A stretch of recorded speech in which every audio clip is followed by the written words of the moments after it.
Hello students. तो last class में आपने किया था फंक्शन के अंदर real function operations on real functions किए थे और कुछ एग्जांपल भी किए थे उसके अंदर। तो आज और टिपिकल क्वेश्चंस लेते हैं अपन उसके अंदर फंक्शंस के अंदर, और जो कि किस पे बेस्ड है, लॉगथम फॉर्म पे। तो लॉगथम वैसे तो आप ऑलरेडी कर चुके हैं पार्ट, आज हम और डिस्कस करते हैं इस पे।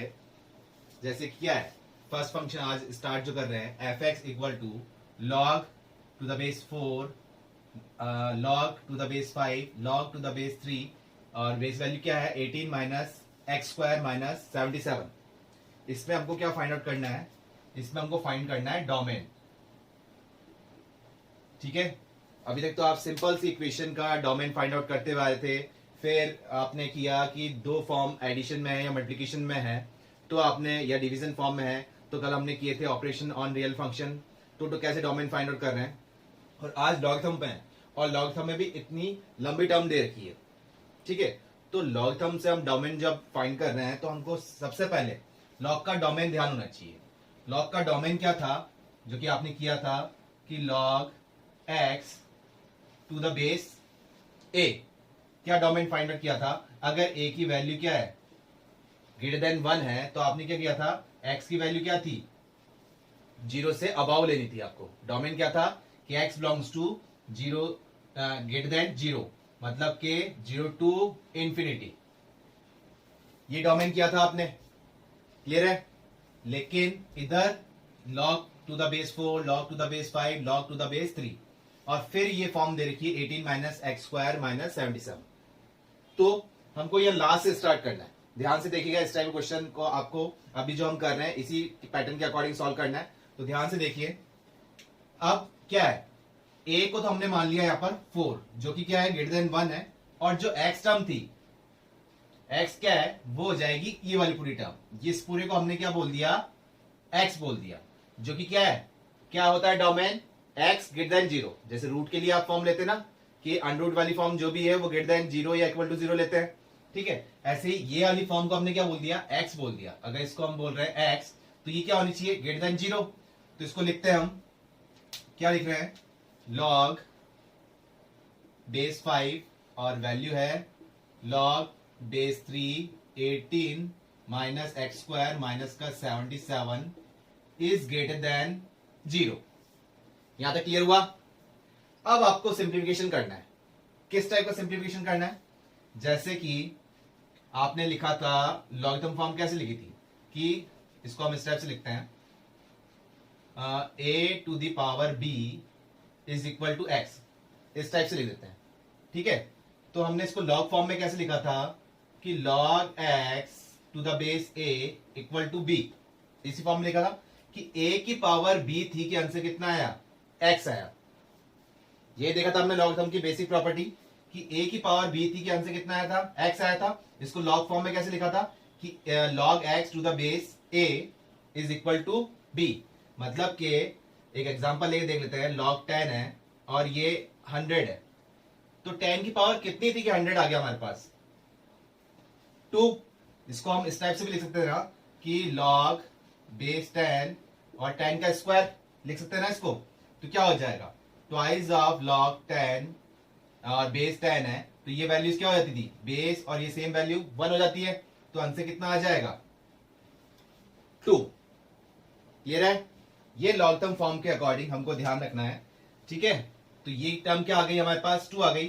आप एक बार लॉगरिथम के फॉर्म और देख लेते हैं हम, जैसे आपको लॉगरिथम में कल बताया था उसमें, और देख लीजिए एक बार कि log a b, अगर हम बेस चेंज करना चाहें तो बेस चेंज कर सकते हैं, इसको इस फॉर्म में भी लिख सकते हैं, log b by log a, इस फॉर्म में भी लिख सकते हैं।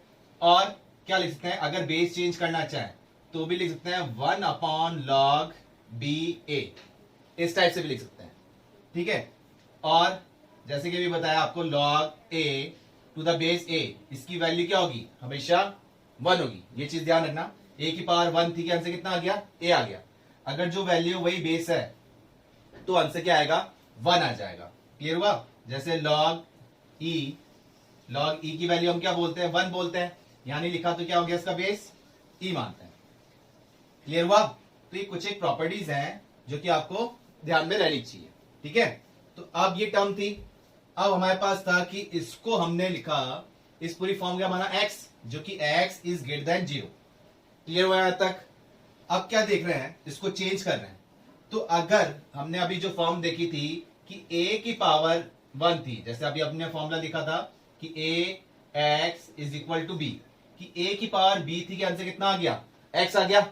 यही किया था ना, a की पावर x थी, के आंसर क्या, a की पावर b थी, तो आंसर कितना आ गया, x आ गया।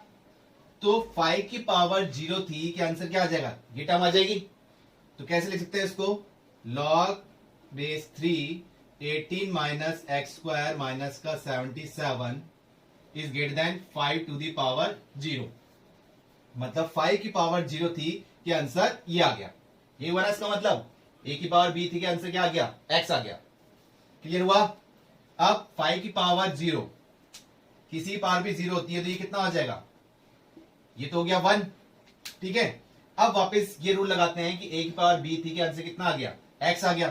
तो 3 की पावर 1 थी, के आंसर ये आ जाएगा। तो इसको हम ऐसे लिख सकते हैं 18 माइनस एक्स स्क्वायर माइनस का 77 इज ग्रेटर देन 3 की पावर 1। क्लियर हुआ। 3 की पावर 1 मतलब कितना हो गया, 3 हो गया। इसको इधर शिफ्ट करते हैं लेफ्ट हैंड साइड में, तो कितना हो जाएगा 18 माइनस एक्स स्क्वायर माइनस का 80, ये हो जाएगी टर्म। और ये हमारे पास कितना हो जाएगा, ये हो गया 0। यहां तक क्लियर हुआ, ठीक है। ये एक टर्म यहां लिखना भूल गए, ये 18x है, यहां पर 18x है, ठीक है।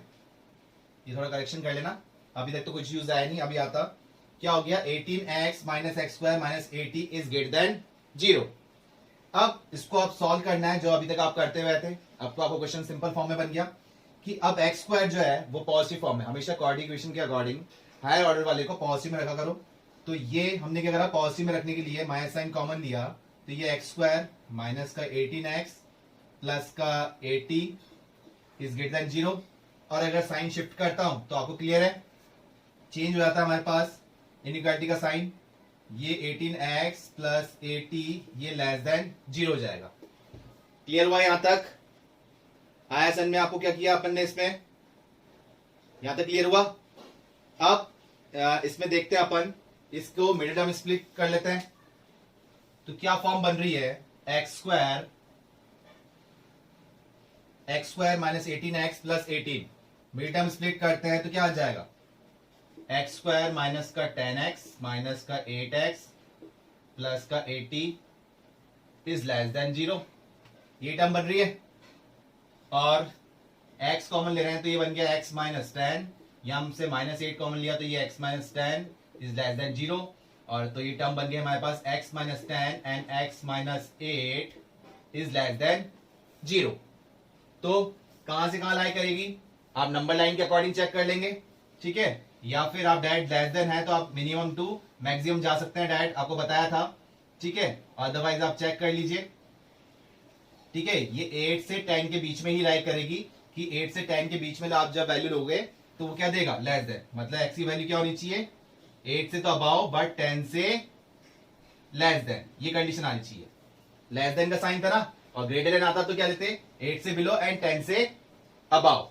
चेक कर लें, देखिए 10 से अबाव जब वैल्यू ले रहे हो आप, 10 से अबाव यहां पुट किया तो 11 पुट किया तो पॉजिटिव पॉजिटिव पॉजिटिव जा रहा है, 12 पुट कर रहे हो तो पॉजिटिव पॉजिटिव, ये पॉजिटिव हो गया। इसके बीच में ले रहे हो तो 9 पुट किया तो ये पॉजिटिव बट ये नेगेटिव, 9.8 भी ले रहे हो तो ये नेगेटिव बट ये पॉजिटिव, तो ये नेगेटिव जा रहा है। और 8 से बिलो जा रहे हो, 7 लिया आपने तो ये नेगेटिव, ये भी नेगेटिव, नेगेटिव नेगेटिव पॉजिटिव, तो इस टाइप से पॉजिटिव जा रहा है। और आपको चाहिए क्या था कि इस ओवरऑल का रिजल्ट क्या चाहिए था, लेस देन 0, मतलब कि नेगेटिव चाहिए था। तो नेगेटिव कहां मिल रहा है, 8 से 10 के बीच में। क्लियर हुआ। और 8 और 10 हम इंक्लूड क्यों नहीं कर रहे हैं, क्योंकि 8 और 10 इंक्लूड कर देंगे तो वो 0 बना देगा। और log 0 फॉर्म हमको चाहिए नहीं, हमको चाहिए क्या, 0 से अबाव, क्योंकि इसका डोमेन ही क्या होता है, 0 से अबाव। तो डोमेन क्या हुआ आपके पास, x की वैल्यू कहां से कहां हो गई, 8 से 10 तक, मतलब डोमेन क्या हो गया इसका, 8 to 10। क्लियर हुआ। आया समझ में आपको ये वाला क्वेश्चन। ध्यान रखना है, इस टाइप के क्वेश्चन हमको इसी फॉर्म से करने होंगे। तो लॉग थंब की कुछ प्रॉपर्टीज जो अभी लिखाई है उसको ध्यान में रखना, नेक्स्ट क्वेश्चन लेते हैं अब। F x is equal to 1 upon log 1 minus x to the base 10 plus under root of x plus 2। इसमें भी हमको क्या फाइंड करना है, डोमेन फाइंड करना है इस फंक्शन का। तो कल हमने किया था real values function, operation on real value function, कि अगर दो फंक्शन एडिशन फॉर्म में है या मल्टीप्लिकेशन में है या सब्ट्रैक्शन फॉर्म में है या डिवीजन फॉर्म में है, दो अलग अलग फंक्शन, तो उनका कॉमन डोमेन लेते थे, दोनों का डोमेन अलग अलग निकालते थे और फिर कॉमन जो आता था वो लेते थे। तो पहले हम इसका डोमेन देख लेते हैं, इसको बोल देंगे D1 और इसको बोल देंगे, इसका वाले के डोमेन को बोल देंगे D2। यहां आप जब देख रहे हैं कि फॉर एग्जांपल fx तो हमको दे रखा है, तो इस वाले फंक्शन को तो आप बोल दो, इस वाली फंक्शन को तो बोल दो आप hx बोल दो, और इसको बोल दो आप gx फंक्शन, ठीक है। और ओवरऑल फंक्शन क्या है, fx equal to hx plus gx।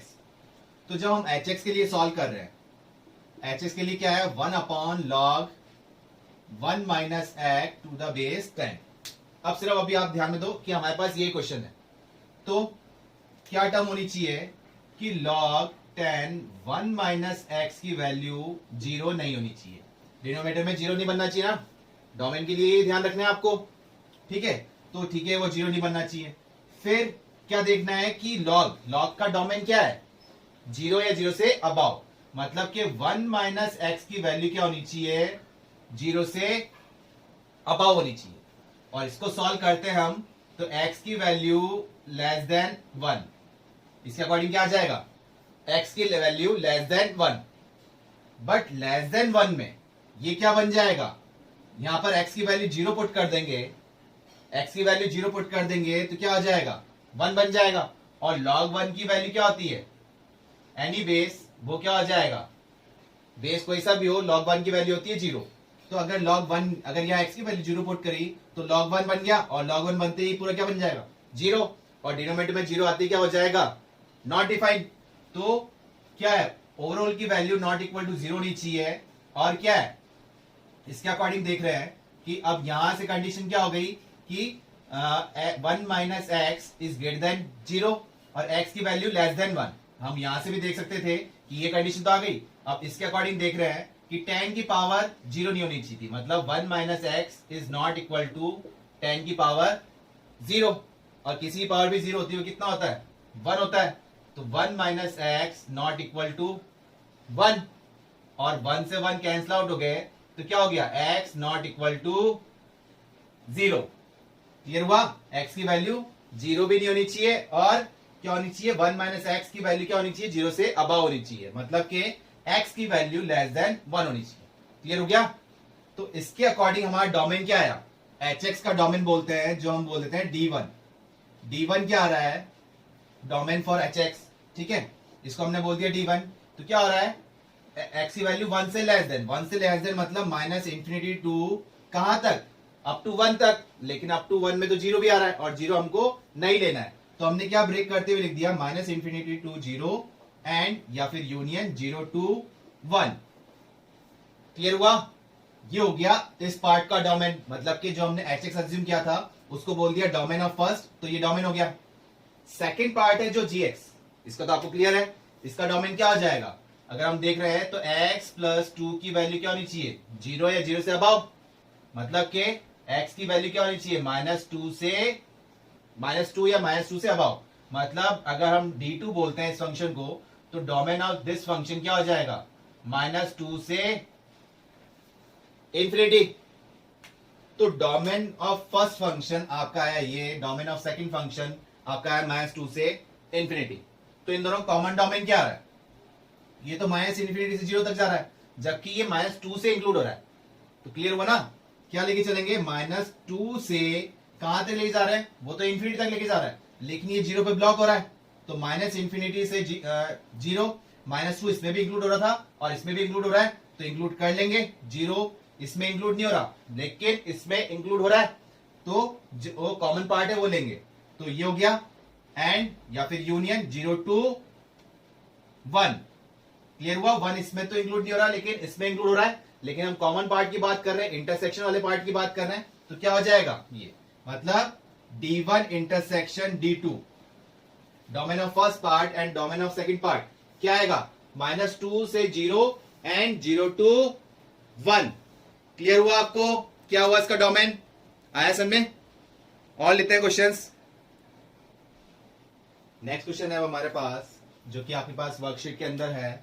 If f x is equal to cos log x, जो कॉस की डिग्री है वो क्या है log x, then f x square dot f y square दोनों मल्टीप्लाई में माइनस हाफ ब्रैकेट में देखा है f x square by y square plus f x square into y square. इस ओवरऑल फंक्शन की वैल्यू हमको फाइंड आउट करनी है, जो कि वैल्यू क्या है ऑप्शन में हमें दे रखी है -2, -1, 1/2 या फिर नन ऑफ दिस।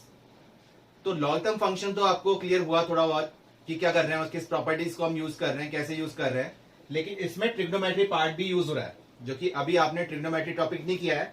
तो जो फॉर्मूले हम यूज कर रहे हैं उसको थोड़ा ध्यान में रखना। इस टाइप क्वेश्चन और भी होंगे, इंपॉर्टेंट क्वेश्चन है, ठीक है। तो देखिए इसमें क्या कर रहे हैं। तो अभी बात कर रहे हैं फंक्शन की। तो फंक्शन क्या है, f x equal to log x. अगर आपसे पूछा जाए कि एफ जीरो की वैल्यू क्या होगी, तो एफ जीरो का मतलब क्या है कि जहां जहां फंक्शन में एक्स है वहां आप क्या पुट कर दोगे 0। एफ वन की वैल्यू क्या होगी, तो जहां जहां एक्स है वहां आप क्या पुट कर दोगे 1 पुट कर दोगे, ठीक है। तो अभी पूछा क्या है इसमें, फंक्शन क्या बोला एफ एक्स स्क्वायर, मतलब जहां जहां फंक्शन में एक्स है वहां आप क्या पुट कर दोगे एक्स स्क्वायर। वाई स्क्वायर का मतलब जहां जहां फंक्शन में एक्स है, एफ एक्स में एक्स है वहां आप क्या पुट कर दोगे वाई स्क्वायर। क्लियर हुआ इतना। तो अब इसके अकॉर्डिंग हम इस फंक्शन में वैल्यूज पुट करते हैं, मतलब एक्स की जगह सब्स्टिट्यूट कर देंगे, एक बार एक्स स्क्वायर और एक बार वाई स्क्वायर, और इसके according x square by y square, और इस फंक्शन के according x square dot y square. Clear है। तो सब्स्टिट्यूट करते हैं एक ही लाइन में। तो ये कंडीशन थी, तो यहां अगर एफ एक्स स्क्वायर करते हैं तो ये बन जाएगा cos log x square. Clear हुआ। अगर वाई स्क्वायर वाला पार्ट लेते हैं तो ये बन जाएगा cos log y square. Clear हुआ। सिर्फ एक्स ही सब्स्टिट्यूट कर रहे हैं, फंक्शन है ना। फिर माइनस हाफ, ये तो कांस्टेंट है, एस बाहर आया। फिर क्या है f x square by y square, function वाला पार्ट है। तो फंक्शन हमारे पास था एफ एक्स, तो एक्स की जगह आ जाएगा x square by y square, मतलब कि cos log x square by y square. Clear हुआ। Plus f x square y square, जबकि फंक्शन था एक्स तो यहां एक्स की जगह आ जाएगा cos log x square dot y square. Clear हुआ। ये तो हमने अभी क्या किया है, सब्स्टिट्यूट किया है। अब इसके आगे आपको कंफ्यूजन होगा क्योंकि आपको ट्रिग्नोमेट्री वाला पार्ट पता नहीं है, अभी वो अभी टॉपिक आपने किया नहीं है, तो आपको दिक्कत आएगी। इसलिए अभी मैं हेल्प कर रहा हूं इसमें आपकी कि ट्रिग्नोमेट्री फॉर्मूला कौन सा यूजर है। तो इसमें भी फॉर्मूला है, बट इसको हम एज इट रहने देते हैं और यूज करते हैं इस वाले फॉर्म को, ठीक है। तो जैसे कि आपको एक फॉर्मूला पता है इसमें कि cos c plus cos d, cos c plus cos d वाला फॉर्मूला हम यूज ले रहे हैं, जो कि क्या जाएगा twice of cos c plus d by 2 cos c minus d by 2। Clear है। ये एक फॉर्मूला है जो कि आपको ट्रिग्नोमेट्री जब पार्ट करेंगे तब भी आपको cos का, sin का, tan के इन सबके लर्न करने ही पड़ेंगे। तो अभी जब ये आया है तो आप अभी से लर्न कर लीजिए। cos c plus cos d का फॉर्मूला क्या होगा, twice of cos c plus d by 2 cos c minus d by 2। ये हमने फॉर्मूला लिया।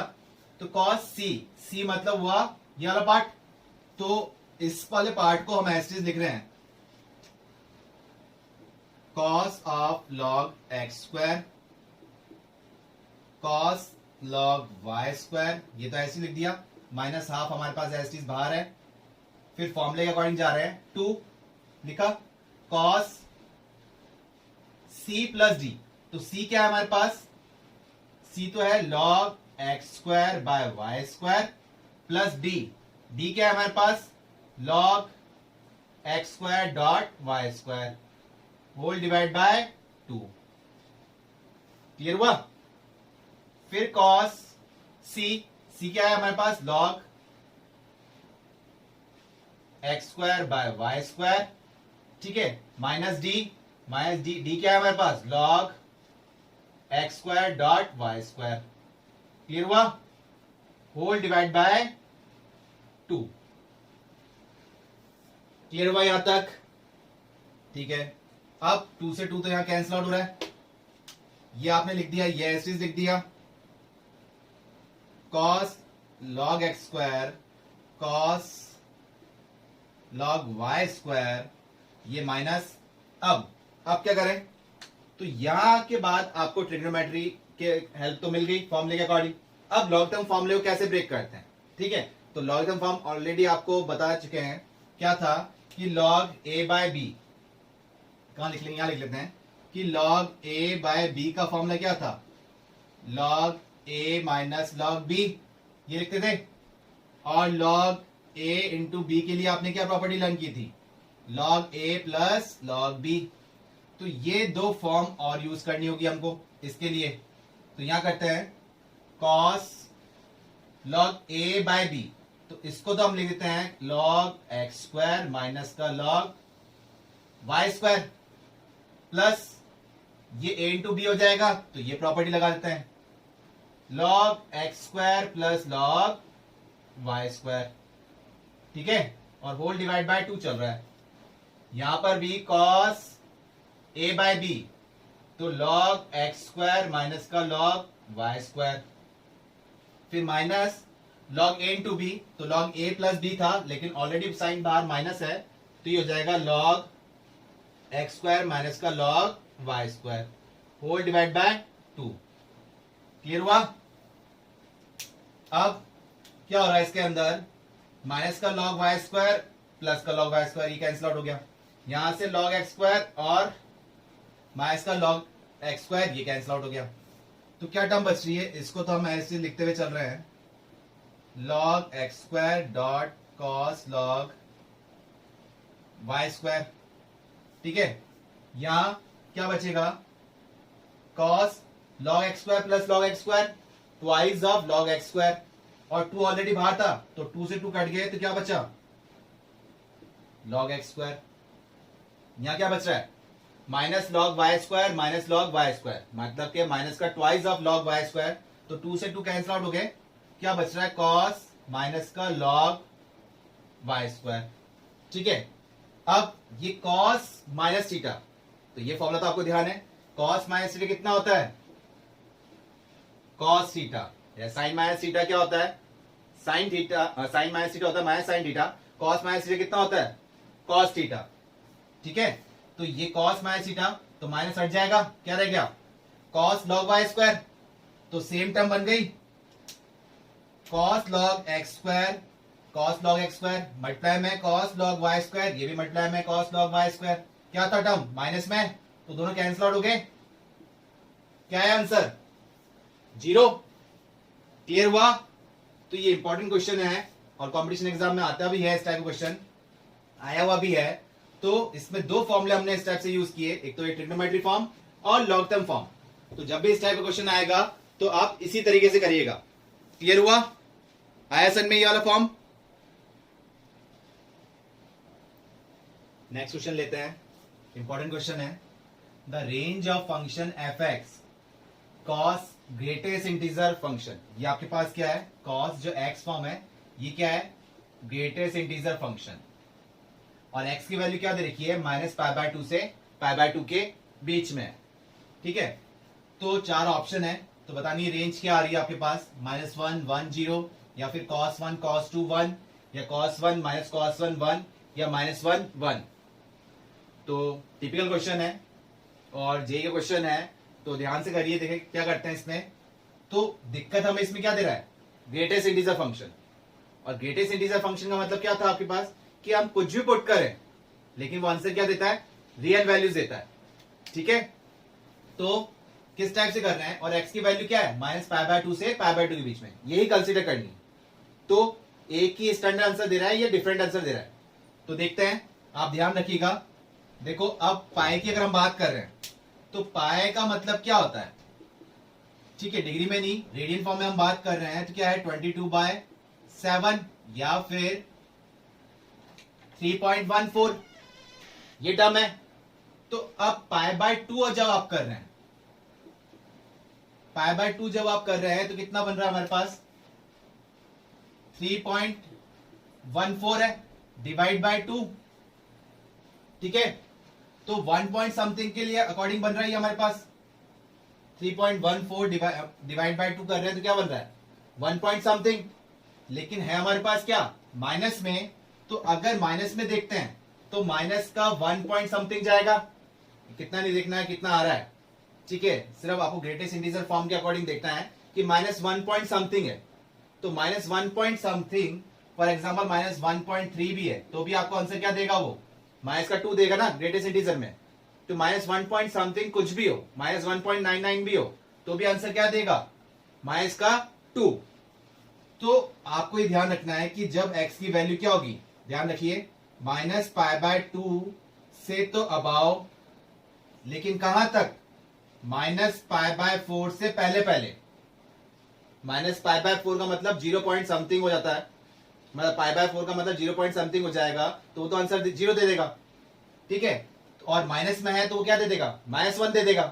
तो ध्यान रखिए, चाहे आप कैलकुलेट कर लीजिए -π/2 से -π/4 के बीच में जब आप वैल्यू पुट कर रहे हैं, तो ग्रेटेस्ट इंटीजर जो x है आपके पास, वैल्यू क्या देगा, वो माइनस का 2, मतलब इसके बीच में पाई वैल्यू आप कंसिडर कर रहे हैं 22/7 या फिर 3.14, तो इनके बीच में जब आप वैल्यू देख रहे हैं तो वो क्या देगा आपको आंसर देगा वो माइनस का 2। क्यों, क्योंकि इसके बीच में आंसर देगा -1 पॉइंट समथिंग, इसके बीच में आप कुछ भी वैल्यू कंसिडर कर रहे हैं वो आंसर देगा -1 पॉइंट समथिंग, और उसको ग्रेटेस्ट इंटीजर पुट करते हैं तो क्या देगा -2। क्लियर हुआ। नेक्स्ट पॉइंट देखिए कि -π/4 से तो अबाव, -π/4 या -π/4 से तो अबाव, ठीक है। मतलब π/4 का मतलब 0 पॉइंट समथिंग, और माइनस का मतलब -0 पॉइंट समथिंग, मतलब 0.4 समथिंग, कुछ भी, पूरा हम एक्चुअल नहीं देख रहे, कहां तक 0 से पहले पहले। तो ये इसका आंसर हुआ -0 पॉइंट समथिंग। तो -0 पॉइंट समथिंग ग्रेटेस्ट इंटीजर में जब हम देख रहे हैं तो आंसर क्या देगा माइनस का 1। क्लियर है ना। -0.9 भी होगा तो भी हमें आंसर क्या देगा माइनस का 1। माइनस का 0.7 हुआ तो भी आंसर क्या देगा माइनस का 1। क्लियर हुआ। और 0 या 0 से अबाव आप जब लेते हो, कहां तक लेते हो π/4 तक, कि π/4 भी क्या था 0 पॉइंट समथिंग ही था ना। तो 0 या 0 से अबाव लेते हो कहां तक π/4 तक, तो ग्रेटेस्ट इंटीजर आंसर क्या देगा 0, कि 0 या 0 से अबाव अप टू π/4, मतलब 0 पॉइंट समथिंग पॉजिटिव में, माइनस से क्या हो जाएगा 0.9, क्या आंसर देगा 0। 0.8 क्या आंसर देगा 0। तो इसका आंसर क्या देगा वो 0। और π/4 या π/4 तो हमने ऑलरेडी इंक्लूड कर लिया, π/4 से अबाव, लेकिन कहां तक π/2 से पहले पहले। तो यहां हमने देखा था -π/2 का मतलब कितना था -1 पॉइंट समथिंग, तो प्लस में है π/2 तो क्या हो जाएगा 1 पॉइंट समथिंग। तो π/4 से अबाव, π/4 से अबाव और π/2 से बिलो, तो ये आंसर क्या देगा 1 पॉइंट समथिंग आपको आंसर दे रहा है। तो 1 पॉइंट समथिंग पॉजिटिव में हम बात कर रहे हैं, तो ग्रेटेस्ट इंटीजर में क्या देगा वो आंसर 1। क्लियर हुआ आपको यहां तक, क्या टर्म लिख रहे हैं अपन इसमें, क्या आंसर दे रहा है ये, क्लियर हुआ यहां पर पॉइंट, टर्म क्लियर हुई। अब ये तो हमने ग्रेटेस्ट इंटीजर की वैल्यू निकाल दी, क्या टर्म आ रही है -2, -1, 0 एंड 1। लेकिन हमारा क्वेश्चन सिर्फ ग्रेटेस्ट इंटीजर नहीं था, हमारा क्वेश्चन था f(x) = cos of greatest integer function. तो cos का मतलब क्या था, trigonometry of any real values, trigonometry function के अकॉर्डिंग cos का डोमेन क्या होता है, आप कुछ भी पुट कर सकते हैं। लेकिन रेंज पूछा है तो रेंज इसकी क्या आती है -1 to 1, ठीक है, रेंज क्या आती है -1 to 1। लेकिन ये पार्ट क्या था ग्रेटेस्ट इंटीजर फंक्शन में था, और ट्रिग्नोमेट्री का पार्ट ये -1 to 1 कैसे आ रहा है वो हम ट्रिग्नोमेट्री के अंदर देखेंगे। अभी हाल फिलहाल जो कि एक फंक्शन में आया हमारे पास, तो हमने सॉल्व कर लिया इसको, तो ग्रेटेस्ट इंटीजर फंक्शन हमको पता था, उसके अकॉर्डिंग हमने सॉल्व कर लिया।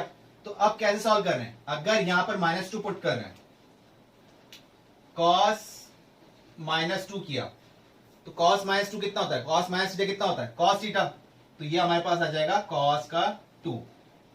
cos -1 कर रहे हैं तो ये हो जाएगा cos 1। cos 0 किया ये सब एक्स की जगह पुट, ग्रेटेस्ट इंटीजर की जगह पुट हो रहा है ना। cos जीरो कितना होता है 1, ये 1 पुट कर रहे हैं तो cos 1 कितना हो गया cos 1 है ना, ये तो cos 1 ही रहेगा। क्लियर हुआ। तो ये टर्म और ये टर्म तो सेम है, तो एक ही बार लिखी जाएगी। तो कौन सा आंसर मिल रहा है cos 1 cos 2 और 1, कौन सा ऑप्शन मिला, बी ऑप्शन मिला। क्लियर हुआ आपको। टिपिकल क्वेश्चन था और आपको अभी ट्रिग्नोमेट्री फॉर्म भी नहीं पता है क्योंकि ट्रिग्नोमेट्री चैप्टर अभी हमने किया नहीं है, तो दोनों तरह से बहुत ज्यादा टिपिकल रहा। लेकिन ध्यान रखिएगा इस टाइप क्वेश्चन ट्रिग्नोमेट्री पॉइंट्स जब आपको क्लियर हो जाएंगे तो वैसे ही क्लियर हो जाएगा ये पॉइंट। फिर भी ध्यान रखिए अभी फंक्शन में आया है तो क्वेश्चन। क्लियर हुआ।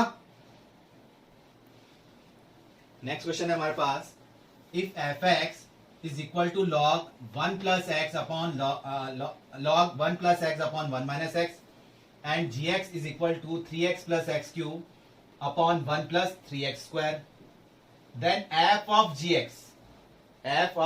एक्स कंपोजिट फॉर्म के अकॉर्डिंग है इज इक्वल टू, क्या फॉर्म दे रखी है ये हमको देखना है, किसके इक्विवेलेंट है कि एफ ऑफ 3x या एफ एक्स का होल क्यूब या थ्राइस ऑफ एफ एक्स या फिर माइनस का एफ एक्स। ठीक है, तो कंपोजिट फॉर्म के अकॉर्डिंग आपको पता है कि एफ एक्स फंक्शन हमारे पास ही है और एफ जी एक्स बोला है, तो वही वाली बात कि एफ एक्स जब आपके पास फंक्शन है एफ जीरो की वैल्यू क्या होगी, तो जहां जहां एक्स है वहां जीरो पुट कर देंगे। एफ वन की वैल्यू क्या होगी, जहां जहां एक्स है वहां 1 पुट कर देंगे। एफ टू की वैल्यू क्या होगी, जहां जहां एक्स है वहां 2 पुट कर देंगे। तो एफ जी एक्स मतलब के इसको हम क्या लिख सकते हैं एफ जी एक्स, तो इसको हम लिख देते हैं लॉग 1 प्लस जी एक्स अपॉन 1 माइनस जी एक्स, ये लिख दिया। अब जी एक्स ऑलरेडी हमारे पास है, क्या है 3x plus x cube upon 1 plus 3x square, तो इसकी वैल्यू सब्स्टिट्यूट करते हैं। फंक्शन में हम कर ही क्या रहे, जिसकी वैल्यू पूछी वो सब्स्टिट्यूट करते हैं। ठीक है, तो इसको हम क्या लिख देंगे एफ जी एक्स की वैल्यू हमारे पास थी 3x plus x cube upon 1 plus 3x का स्क्वायर, तो यहां पर जी एक्स ये था, तो लॉग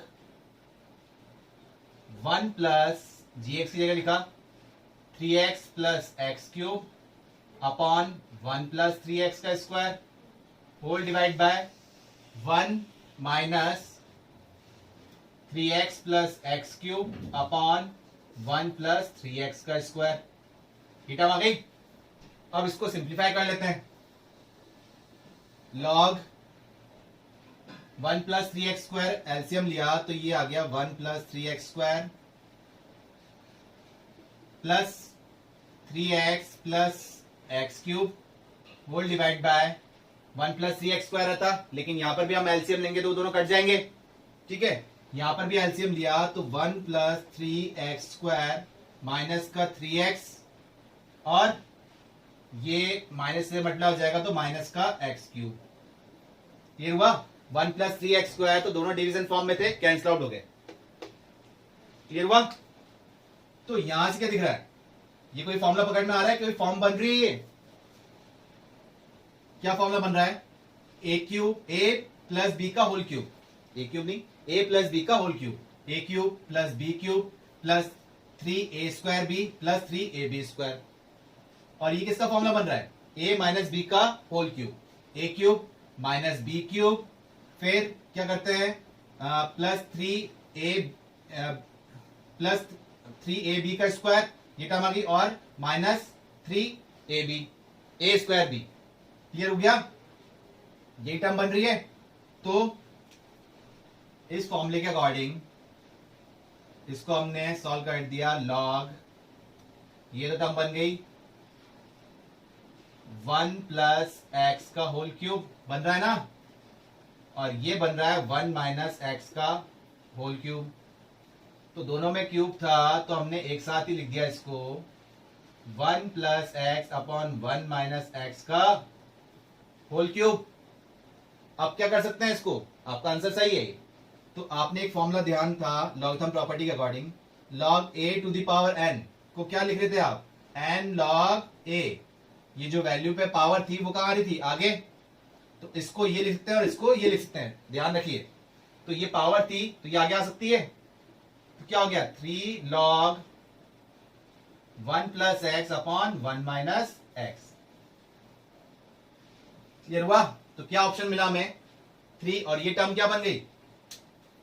ये वाली टर्म थी, ये टर्म क्या बन गई? ये था हमारे पास एफ एक्स, तो इसको आप लिख सकते हो प्राइस ऑफ एफ एक्स। तो मिल गया आपको ऑप्शन सी ऑप्शन। क्लियर हुआ? आया सन में? तो ये सब्स्टिट्यूशन फॉर्म क्लियर होनी चाहिए आपको, नहीं तो हम एक्सपेंड ही नहीं कर पाएंगे। हुआ क्लियर?